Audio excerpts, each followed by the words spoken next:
receive your free copy, call 716-688-3882. Serving Lockport and Dunkirk. We're Power 96.5 FM, 1080 AM. WUFO, Amherst, Buffalo. For the next hour, you will be listening to Living Now with L. Nathan Hare. The phone lines are now open at 837-1112, and we encourage your questions and comments. Now, without further ado, here's your host, L. Nathan Hare. All right, here we go. Living Now, living right now. This, excuse me, this is L. Nathan here, your host for this next hour at WFO, Power 96.5 FM on your dial. Our principal sponsor, of course, is the Community Action Organization of Western New York, still fighting the war on poverty, now in our 53rd year. I want to welcome all of you together to this hour of insight, introspection, and interpretation of facts, events, and trends affecting you right here and right now in Buffalo and the Western New York community, and in fact, connecting to communities all across the country. Each week we focus on things we think will be of interest to you, which will serve to motivate you and serve to connect you to the broader issues that affect our communities here in Western New York. Now, today's program is live, so you can call and you can join our discussion. I hope that you will. Our number here again is 837-1112. That's 837-1112. I don't know if do you hear us, Emmanuel, going in and out? Is there a little bit of that? Okay, so you're okay, because I'm hearing it on my machine. See, now it sounds like we're right there. So if that happens, don't worry. It's just the equipment, but hopefully you all can hear us out there in the audience. I'm here with Emmanuel Radford, who is doing the live streaming of our program. If you've got a handheld device or you're on your computer, you can type into your search engine Facebook and then type in Living Now, and our program will come up. You'll be able to see us talking, and you can type in your questions, your concerns, or your observations, and we'll respond to as many of them as we can while we're on the air. I just want to quickly give a shout out to our Assemblywoman Crystal D. People-Stokes and Warren Galloway, who chairs the African American Memorial Tribute, or is that what they call it? Memorial Tribute Commission that has been established to set up a memorial down right adjacent to the Naval Park in Buffalo. If you go down the Erie Boulevard and take that down to just past Marine Drive, to where you see the submarines and the battleships and so on, that's the Naval Park. Right there, you will see the groundbreaking has already taken place to begin the process of building the African American Veterans Memorial. And it's such a tremendous tribute and a acknowledgement of the contributions that African people have made in every single war that has been fought in the United States. Of course, you all, I'm sure, remember that the very first person killed in the American Revolutionary War was Crispus Attucks. And I'm not sure how all of the deal went down with him. I don't know if he was just a ruffian out here, just didn't like the British, and so he stood in their face and so on. But however that went down, he was the first a person of any color killed in the American Revolutionary War. And we have had participation in significant numbers in every single war this country has fought throughout its time period. And I think we fought, Emmanuel, help me if I'm wrong, is it 11 or 12 major wars that we have fought in the United States? We're going to kind of look that up for you. So it's really important that if you don't treasure your history and remember your past, you are doomed, number one, to repeat the mistakes of the past, and two, you don't learn from the modeling of what you have accomplished before, so that you can know that if you reproduce those things that have worked for you, you can reproduce the benefits that those things have produced for you. And if you don't learn from your history, you have a tendency to keep falling further and further behind. It's been 11. 11. See, I got a little bit of historical context there. 11 wars that the United States has fought over the course of its history, and African Americans have fought in every single one. So much love out to Assemblywoman Crystal People-Stokes and Warren Galloway. I bought one of the ways you can participate in. I mean, you can just send in donations, but one of the ways you can participate is to buy bricks that are going to be laid out as sort of tiles along the memorial. And so I bought 3. I bought one for my father, one for my uncle, and one for my adopted brother, Alfonso Rafi Green Jr. So I want to be able to go back and visit with them. I don't want there to be a memorial about them and they're not there. So they're going to be one of the first ones there. I want to use today's program to talk a little bit about Election Day. The Election Day that just passed. And, it's always important for us to develop some sense of understanding about what the good and the bad was and how we use what has happened to inform what we need to be doing to be more effective as we go forward in the future. If you learn nothing else on this election day, it is that every vote does count. Write that down. This is new science, right? Every vote does count. However, the votes that count the most are the votes that were never cast. Think about that for just a second. When you look at these races and how these races have gone, you'll see many races that were very, very narrow in terms of the gap between the person who won and the person who lost. And then you look and you see that only 40% of the people in that election district even bothered to vote at all. These are the people that were registered to vote. Only 40% bothered to vote at all. Some places 23% bothered to vote at all. So we let 20 or 30 or 40% of the population make a decision for 100% of the population because we didn't bother to vote. And so that's why you end up seeing these situations where people that you think are really horrid candidates who turn out to be horrid elected officials still wind up ruling over you for 2, 3, 4, 5, 6 years at a time because you didn't vote. The votes that weren't cast, let me say it this way. The votes that I was talking about, the votes that were not cast, they weren't cast because, if they weren't cast because you did not register to vote, or if they weren't cast because you either couldn't make time or you simply couldn't be bothered to vote, that vote is on you. If your vote was not cast because you didn't bother to register to vote, but you legally could have registered to vote, that onus is on you.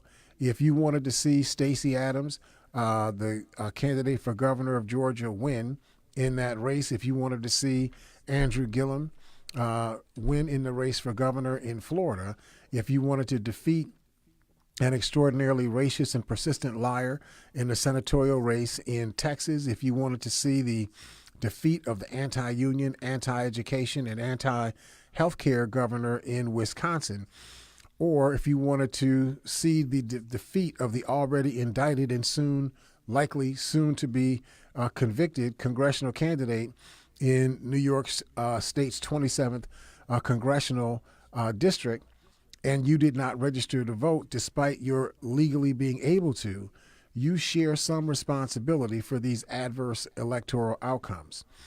If you were prevented from registering to vote because you had a felony conviction in the past, or you were prevented from registering because you didn't have the right picture ID, or your name on your ID isn't written exactly the way it was on some other form of ID, or you hadn't voted in the last consecutive primary and general elections, your vote has been suppressed by people who didn't want you to cast your vote.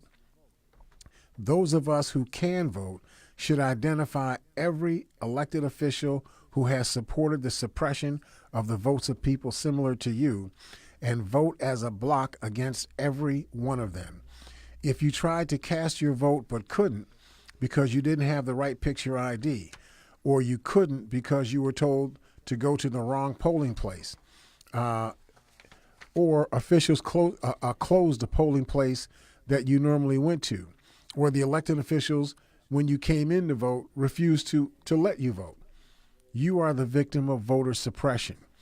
You have to find a way to get registered, organize other people similar to you, and get registered so that you can vote.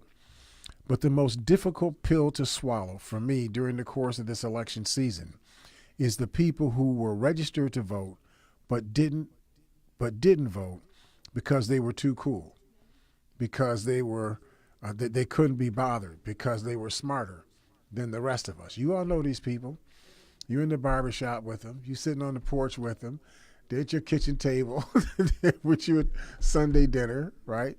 These are the ones that tell you, man, I don't vote. I don't bother to vote. These elections are rigged anyway. You know, the so-called they are going to take the election away from us. You remember they Davis, you lived on, no, never mind. Stacey Abrams in Georgia is just 40,000 votes behind, and maybe less, in a race where she could become the first African-American female governor in the history of the United States. There were just under 4 million votes cast in that race, and she's down by less than 40,000. Now, if everybody who could have voted did vote in that race, where do you think she'd be right now? She'd be sitting in the governor's mansion right now. She'd be the governor, right? See, but because we didn't vote, because we convinced ourselves, or we let other people convince us that our vote doesn't matter, then we sit back and we see something like what's happening to Stacey Abrams occur. Talk closer to it doesn't make any difference. It's still going in and out. But people like we see what is happening now with Stacey Abrams and what is happening now with Andrew Gillum, and that is occurring because we just didn't vote enough. Now I know we feel good because 50% of us voted in the midterm election, and that's great. Well, that may be great, but we need more than greatness. We need 100% of our participation. Her opponent, Stacey Abrams' opponent in the race in Georgia, is a modern day. In fact, let me just go back a little bit further about who Stacey Abrams is. She is a strident advocate for universal health care, for public school education, for defending our coastlines from the effects of climate change. She's an advocate for returning to a fair and progressive tax system for both individuals and corporations, and inclusion across every sphere of public policy setting. Her opponent is a modern-day facsimile of Bull Connors and the Southern Dixiecrats, who use their power to deny millions of people the right to participate in the most fundamental access to power in this country that we have, the power to vote. Andrew Gillum is less than 38,000 votes behind his competitor, Rick Scott, in the race in Florida. That's out of 8 million votes cast. I mean, that's just how tiny the amount of vote is. We're talking about somewhere in the area of 0.3, 0.4% of a vote, a percentage of the vote. And his opponent is similar to the carpetbaggers of the post-Civil War period, who gained elected offices and used them to enrich themselves and the business interests that they were allied with. And we don't need to spend a whole lot of time talking about Rick Scott, the guy who was, a big stockholder in the healthcare industry. He used his power as the governor of his state. He was running for the Senate. That wasn't for governor. It's for senator. But he used his power as governor to force people to get tests that were done by his companies. He got a law passed to make him the one who benefits from getting the business for the test that he is ordering that people do. I mean, and he's actually been, prosecuted in civil court, over this stuff and lost. Okay. And yet, just like in the New York State 27th Congressional District, where you got a guy who's indicted, who we see the film, he's actually on the film on the White House lawn talking on the phone. You can hear the conversation where he's doing insider trading on the White House lawn. I think there's a pretty good chance. I mean, he may not go to jail, because I know when you're people like him, they don't necessarily let you go to jail. And they're not even going to do his trial until 2020. That shows you how much control certain people have over the criminal justice process. But whatever the case, he's still a person who's been indicted and very likely will be convicted of something given how clear the evidence is, right? And yet the voters in the 27th Congressional District, they said, well, we know that he's going to likely, go to jail or be convicted, for these things that he did. And he may get thrown out of office, but the person who will appoint him will have to be another Republican. So therefore, it's worth it, for us to keep it in Republican. I just heard a lady say that, a day or so ago, right? So my point is that all the races that I'm talking about demonstrate why opinions about voting are almost worthless. If you have an opinion, but you don't make your opinion known by voting, what's the value of your opinion? All of the cool, deep thinking, smarter than the rest of us people will claim that it's pointless to vote because the elections process is rigged. But the people that they claim are rigging the elections count on you believing that your vote doesn't count. Instead of trying to appeal to you by adopting public policies they think you will like, they try to convince you that you're right. Your vote doesn't matter.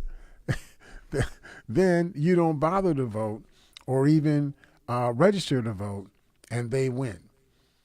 Think about that for a second. Just think about it. Last week I had talked about how political parties and candidates look at who votes to figure out who they have to appeal to in order to get elected. We talked about why it is better for you to come into the polling place and cast a blank ballot than for you to not come in and vote at all. It's actually to your community's advantage for you to come in, get the ballot, sign the book so that they know you were voting, and stick a blank ballot into the machine. You'd be better off doing that than sitting at home and not voting at all. Because if you come into the polling place and vote, they don't know who you voted for. At least I'm going to trust that they don't actually know who you individually voted for. But they do know that you voted. So when they know that you voted, they look at your characteristics. You live on this street. You're married, you're not married, you got 3 kids, you finished high school, you got a bachelor's degree, you work, they have those characteristics about you, right? And so if they see that people with your characteristics vote, then they do a read on, well, what do people like that tend to like? What do they tend to be interested in? If they are people that care about public education, I'm going to make sure I'm talking to them about public education. If there are people that care about universal health care, I'm going to make sure I'm talking to them about universal health care, and so on. But if you don't come in and vote at all, why would I campaign for your vote? You're not even going to cast it. So why would I bother to campaign for your vote? So when I talked about this issue that, the people that, well, I was wrong when I said that political candidates don't appeal to the voters who don't vote. That's really not true. They do appeal to the voters that don't vote. They appeal to you not to vote. Yeah, get that? Okay. So my father used to be fond of saying that he would say, baby, people vote for the government that they want, but they get the government that they deserve. And what he meant by that was you have to vote and you have to participate, and you have to participate with your neighbors and your associates to make sure that your elected officials are doing what they promised while campaigning. Oh, I know we're close. Let me get somebody on the window here. In other words, what you want to be assured of is that the people that you elect actually do things that represent your interest. They're not doing things when they get elected into office that represent their interest. They're doing things when they get into office that represent your interest. And of course, most of us would agree that it should not have taken 90 years for America to end the enslavement of millions of African people. In the Dred Scott case, for example, the Supreme Court of the United States, under the majority opinion of Chief Justice Roger B. Taney, actually ruled in 1856 that African people were not actually human beings and therefore were not entitled to human rights. That's a Supreme Court decision. These are the custodians of the Constitution. So we're going to get into this in just a second. We're going to take a quick break and let the CAO talk to us. If y'all stick with us, we will see you on the other side of the break here at Living Now. Living right now.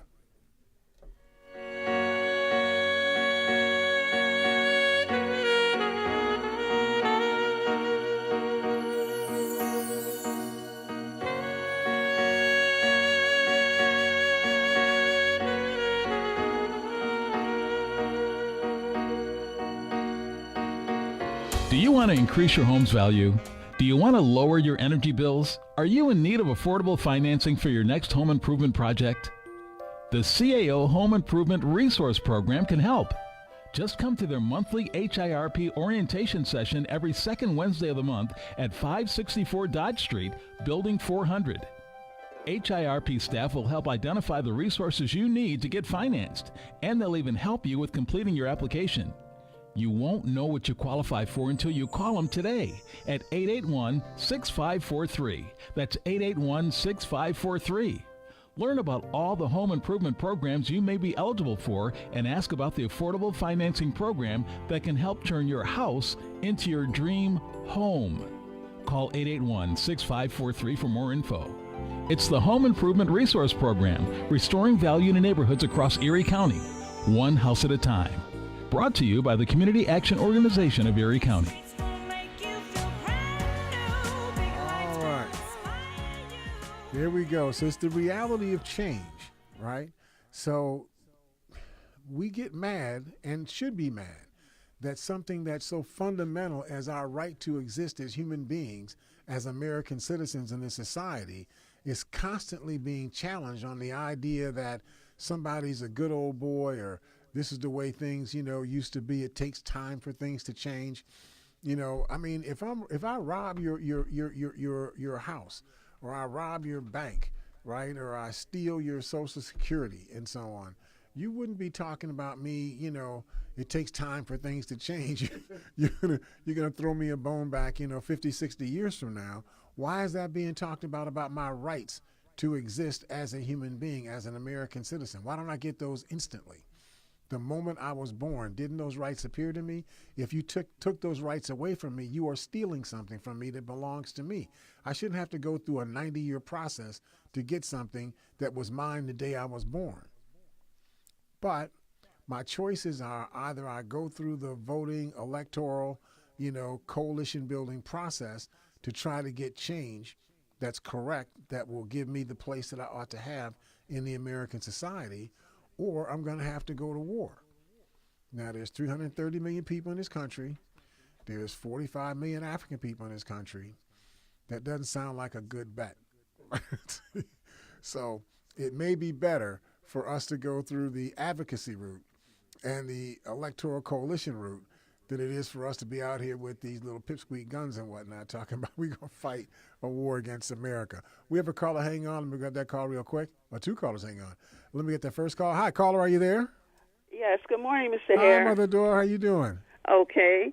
The reason I was calling regarding the election, I was listening to your comments. Mm-hmm. There were some good things. Now, where I vote, my polling place is at the Jesse Nash Center. Mm-hmm.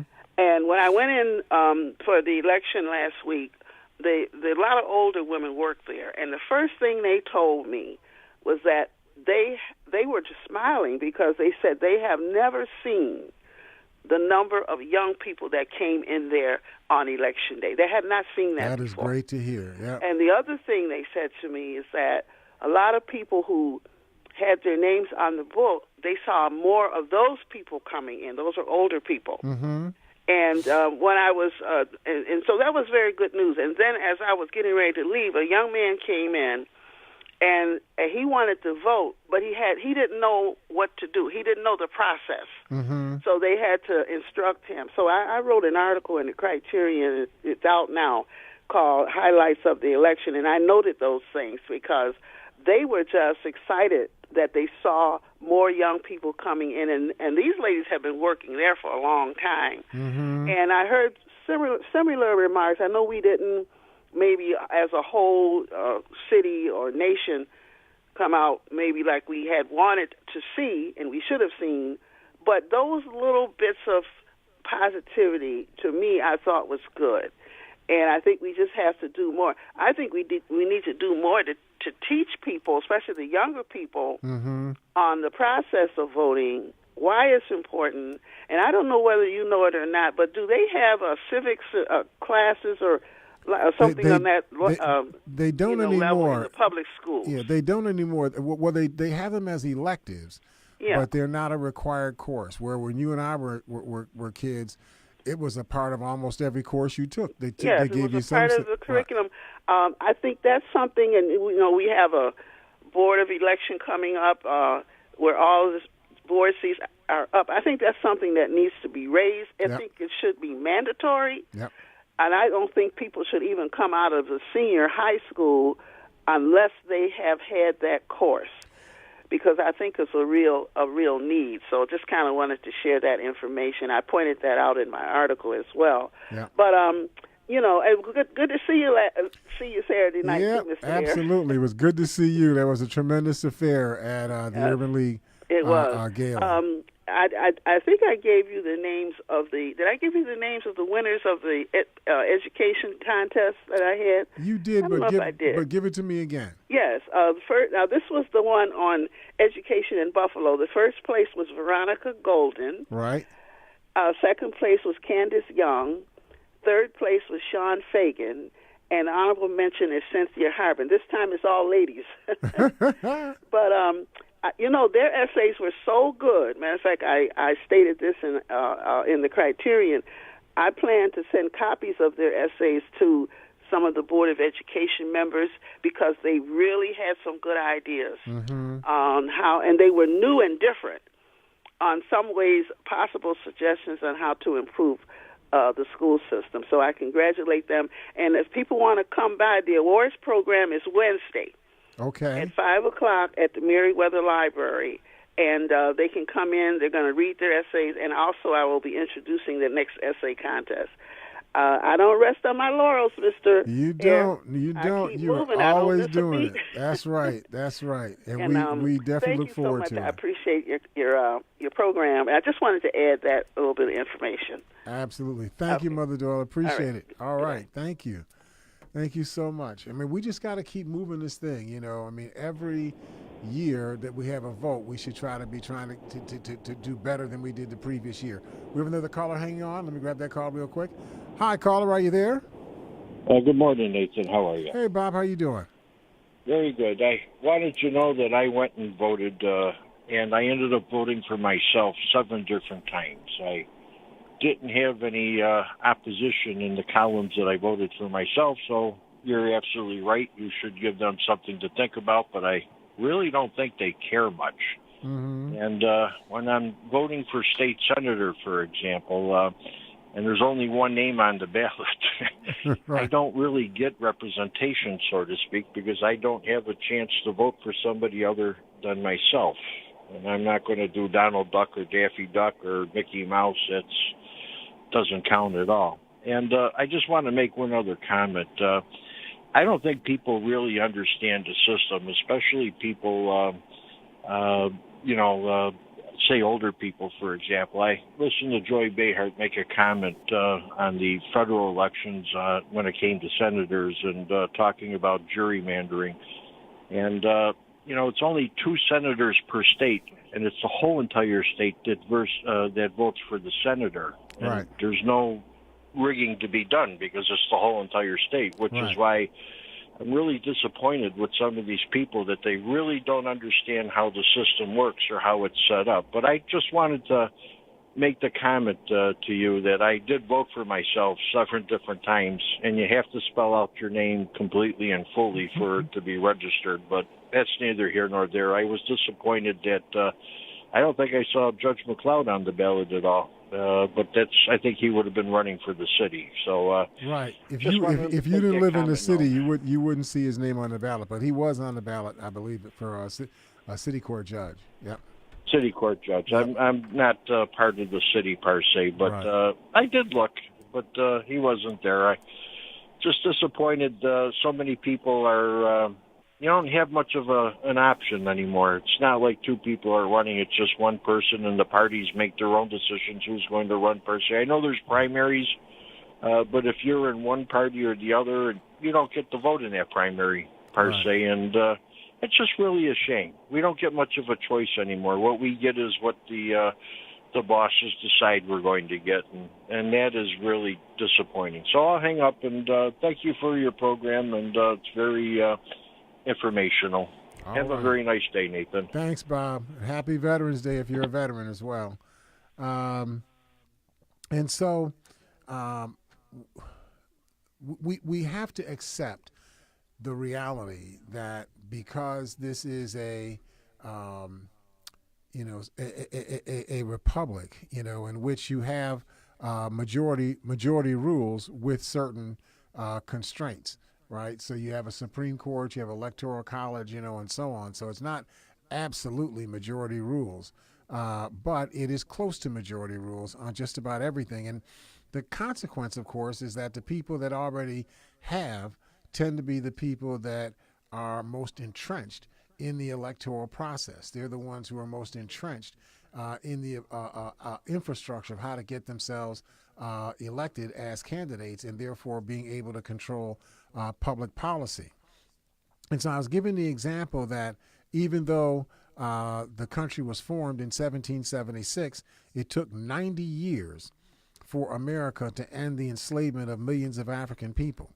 In the Dred Scott case, this would have been roughly, I think, 1856, I think, when the final decision was made by under Judge Roger B. Taney's court. He was the Chief Justice at that time.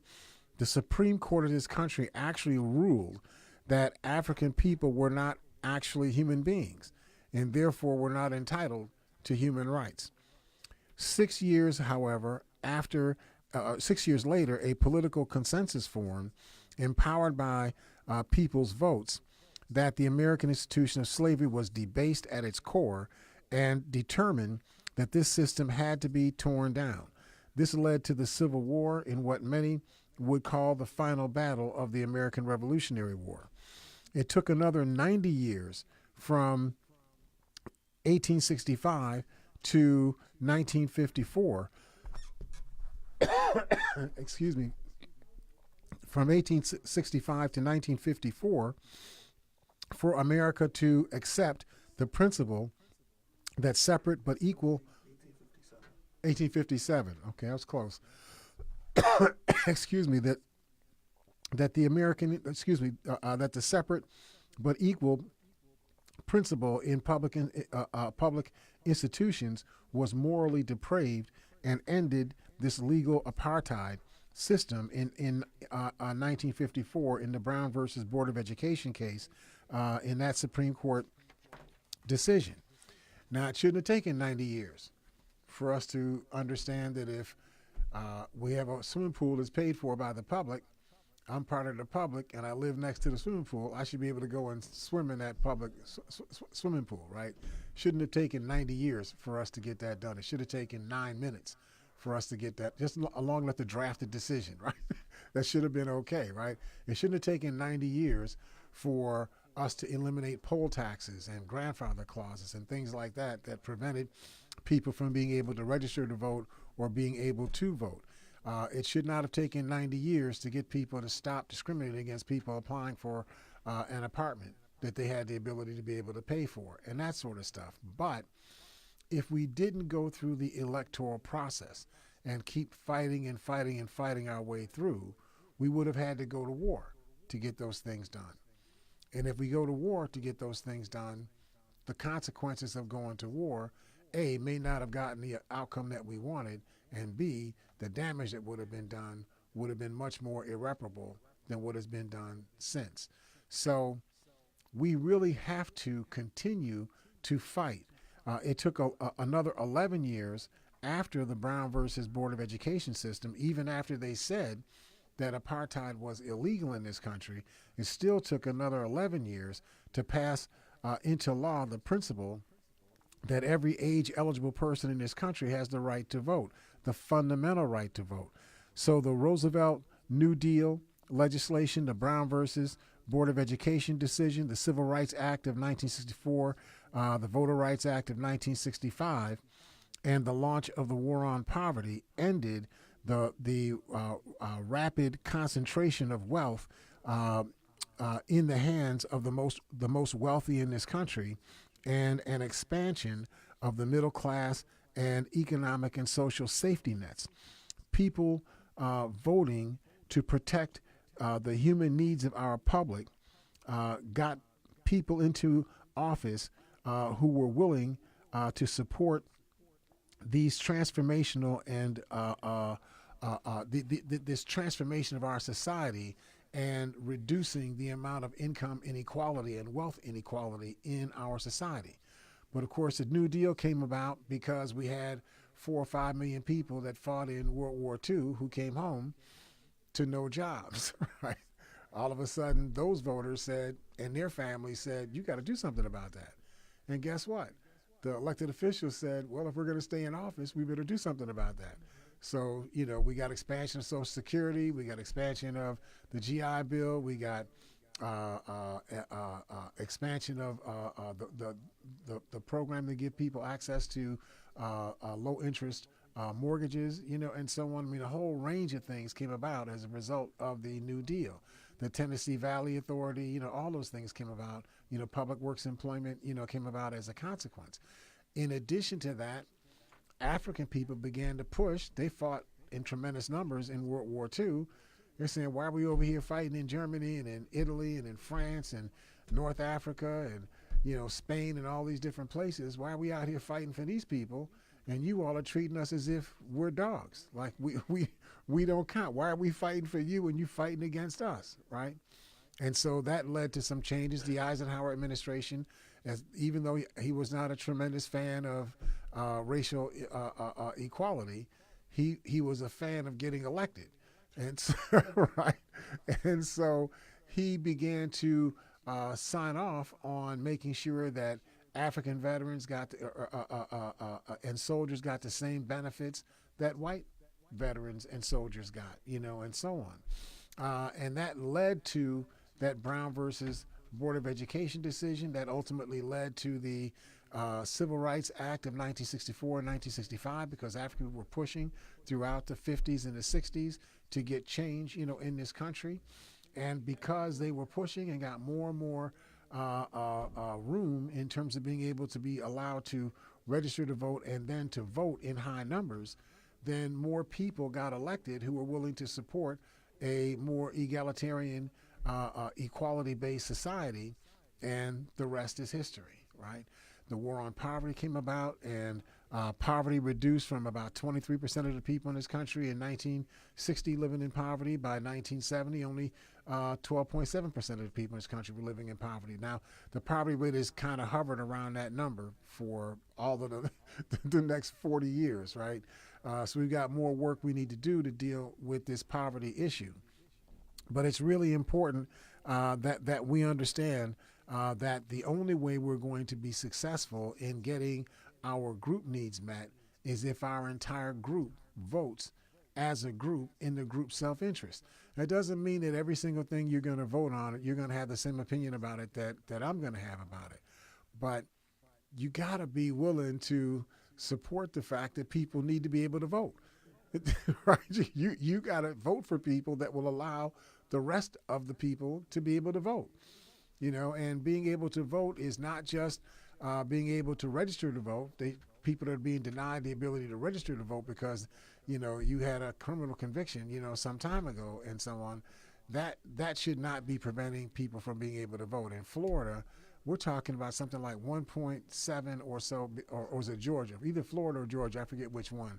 Something like 1.7 million American, mostly African males have been denied the ability to vote on the basis that they had a criminal record. So listen, folks, we're going to take our last break, and then we're going to finish up our subject. You all stick with us.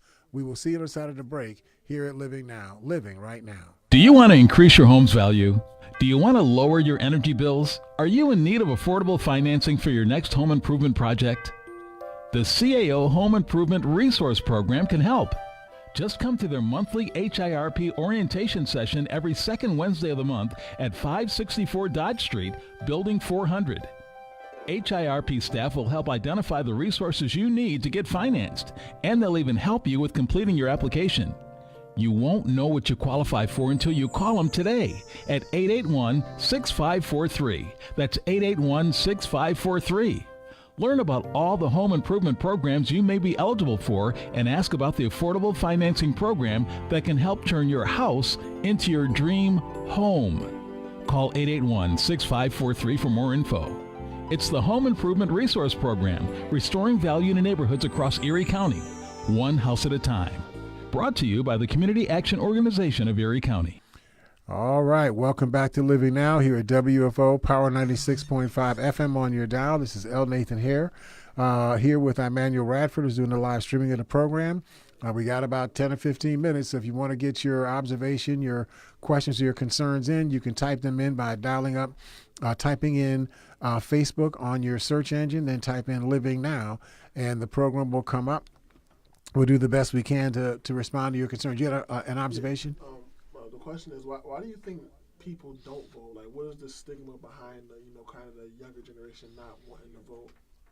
I don't think it's that it's a stigma. I think it's that young people think that voting is ineffective. They don't think there's any point in voting for a number of reasons. A, the people that are up to bat to be voted for, they look at those people and say, I don't want to vote for any of those people.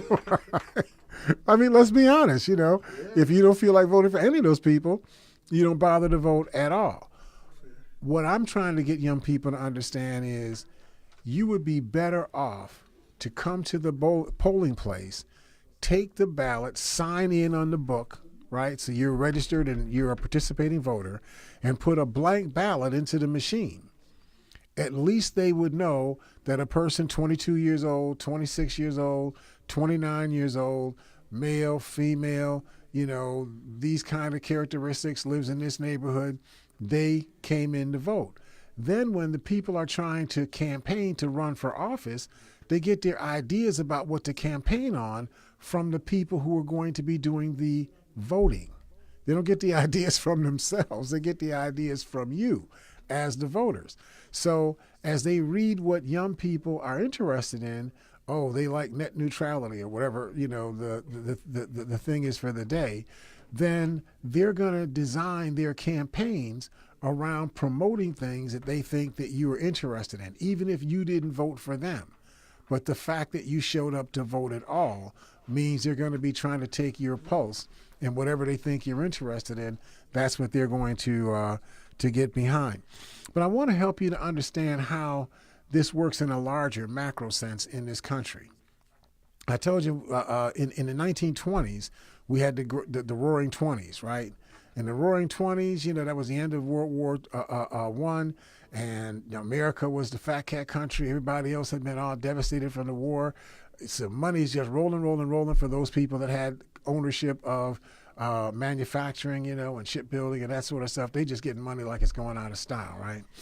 And even if you weren't getting money like it was going out of style, inflation was going up. It was costing like $100 for a loaf of bread. I mean, not quite that much, but it was really bad, how inflation was going and so on. But everybody was living large, Calvin Coolidge, was talking about a chicken in every pot, and Tippecanoe and Tyler too, and all that, stuff was going on. But then the bubble burst, just like it did in 2007. The bubble burst, right? Because you can only steal for just so long. Then sooner or later, the bets you're making on what you're stealing, what you were trying to steal, you couldn't steal anymore because it had already been stolen. But you had made bets that you were going to be able to steal more money in the future and whatnot. Now the whole thing starts to collapse, right? And we suffered the Great Depression. As a consequence of that, Roosevelt comes in I think it was 1936. I forget what year it was. 36.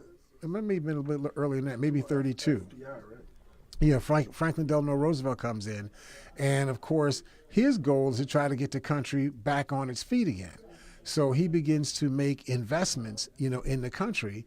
At 33, and a lot of what he was focusing on had to do with how do we deal with this gross income inequality that we have going on in this country? How do we deal with this gross wealth disparity that we have between the people in the top 1% and the rest of the people in this country? And so policies got effected that began to reverse that income inequality. Let me just read to you some quick insights from a study that was done by the Center on Budget and Policy Priorities. This was called A Guide to Statistics on Historical Trends in Income Inequality.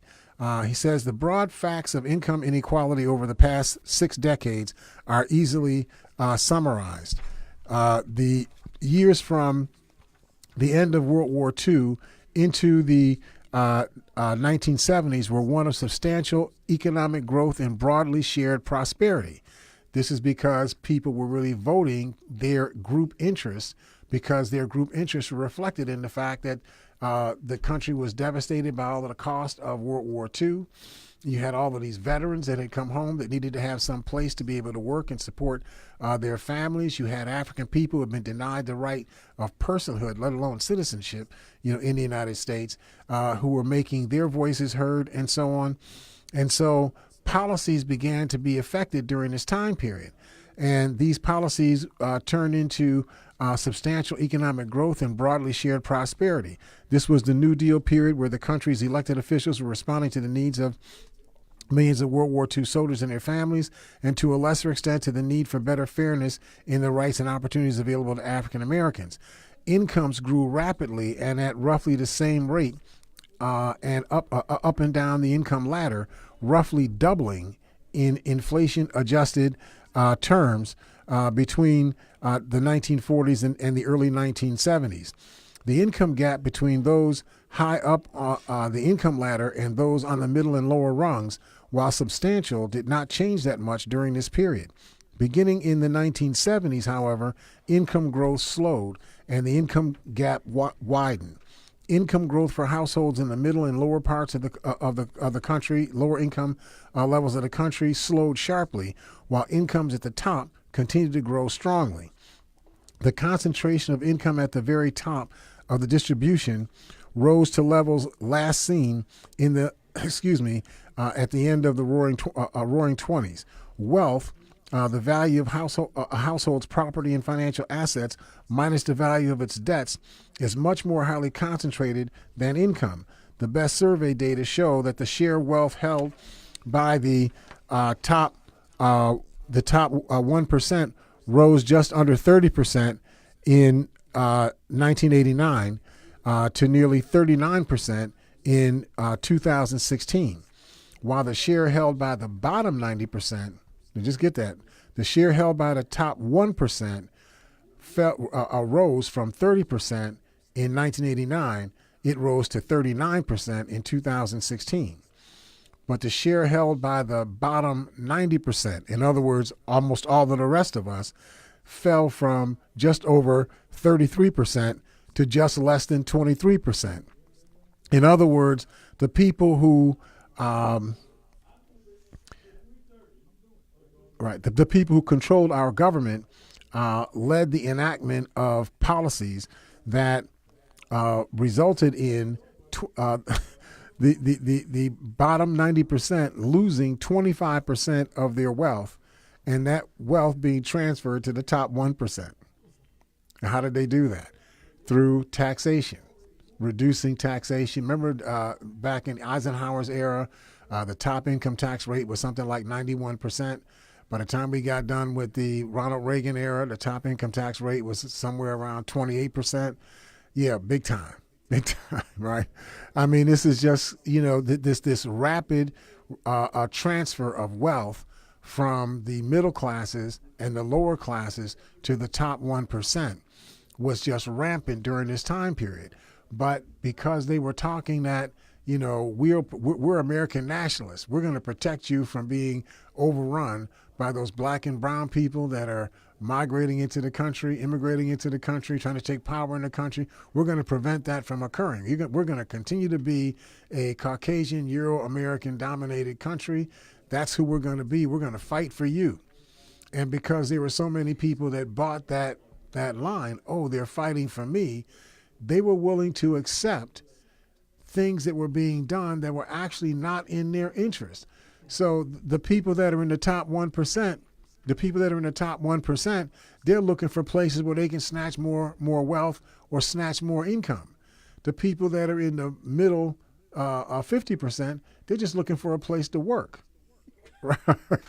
See, but they convinced you that the threat to your job was those black and brown people emerging into society. That's a threat to your job, not them shipping your jobs away to low-wage countries, in Ireland and in Indonesia, and so on, right? So I know that there's a caller hanging on. We have a caller hanging on. Let me grab that call real quick. Hi, caller, are you there? Yes, sir. Can you hear me? All right, I can hear you good. Good. Always good hearing the history. Always good hearing history. I hope you can remind people. You mentioned Social Security, that's not an entitlement, that's insurance people paid for, right? And that they've been stealing from and haven't been paying back. But as we move from the history 1619, as we move to 2019, 400 years of our official captivity in this country, moving toward 2020, I was wondering if you can give us a projection from what you've seen of how we can empower ourselves as we move forward to that 400-year anniversary, and as we move forward to 2020, and hopefully we'll be able to see some kind of clarity in trying to find some solutions to this 400 years of official captivity. Absolutely. So, I hear that question all the time, and there's no actual magic bullet that will do everything that we need to have done, because we just don't have the power to be able to extract wealth from people that have gotten their wealth by denying it to black and brown people. That's just not going to happen legislatively. But I would give people this as a thought, a few thoughts. First thing that people should do is everybody should buy at least $100,000 worth of life insurance. Everybody, especially if you're young. If you're 21 years old, you can probably buy $100,000 worth of ordinary life insurance and spend maybe $200 a year. And that's it, right? You probably do that for 8 or 9, 10 years, and there'll be enough cash value in the policy, you'll never have to make a premium payment again. Why is that important? Because you figure by age 70, if you bought that policy at age 20, by age 70, 50 years would have gone by. The likelihood is that somewhere in the area, 40% of those people who bought their policies 50 years ago will have passed away, but before they turn 70 years old. If that's the case, then $100,000 times the number of people that passed away who had life insurance passes into the wealth of the community of people that have been insured. That's the fastest, quickest, surest, will always get you their way. I believe in developing models that you have simultaneous tracks. You have things you're doing to try to give you most of what you want to accomplish for yourself as early as you possibly can get it. But you also have a backstop. The backstop is, even if all the other things I do don't work, this model will work, right? So if we all bought $100,000 worth of life insurance, that model will work by itself, because we will just age out, and our mortality will take care of that. So I think that we have to adopt a group thought process. I'm not asking everybody to be a progressive or a Republican or this or that. I'm not talking about that. I'm talking about group thought. Group thought is, I need to ensure that my life builds wealth for my family, and my family's wealth builds wealth for my community. And if I get that done, every single decade, my community is going to get stronger and stronger and stronger. Now, we have to still fight to get everybody through high school. We have to still fight to everybody getting a job. We have to still fight to get everybody the opportunity to own their own home, you know, and all those things that we talk about, health insurance, et cetera, et cetera. We have to fight for all of those things. But we have to do things that don't directly benefit us personally, because we know that it's going to be beneficial for our families and for our communities in the long run.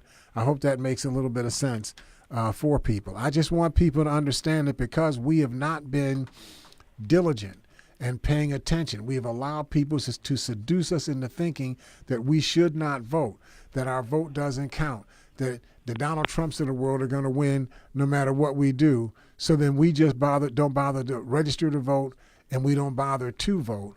And then we end up with cases like Stacey Abrams and Andrew Gillum, where people that should have won did not win because not enough of us did what we had the ability to do. We have to fight for ourselves.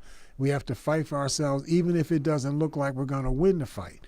We should still fight for the fight. I remember when I was a young person, I had some people, you know, I went to a Catholic school, but I live in the projects.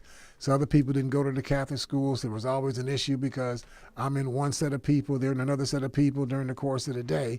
So I had to fight for a place, you know, in my community. Well, sometimes I don't win those fights, right? But the main point was that if I made the fight expensive for the person who I had they don't want to fight no more. There you go. So I won the fight, but dang, my hands are messed up, my arms are messed up, you know, and so on. You have to make the fight expensive. If you make the fight expensive, people will leave you alone.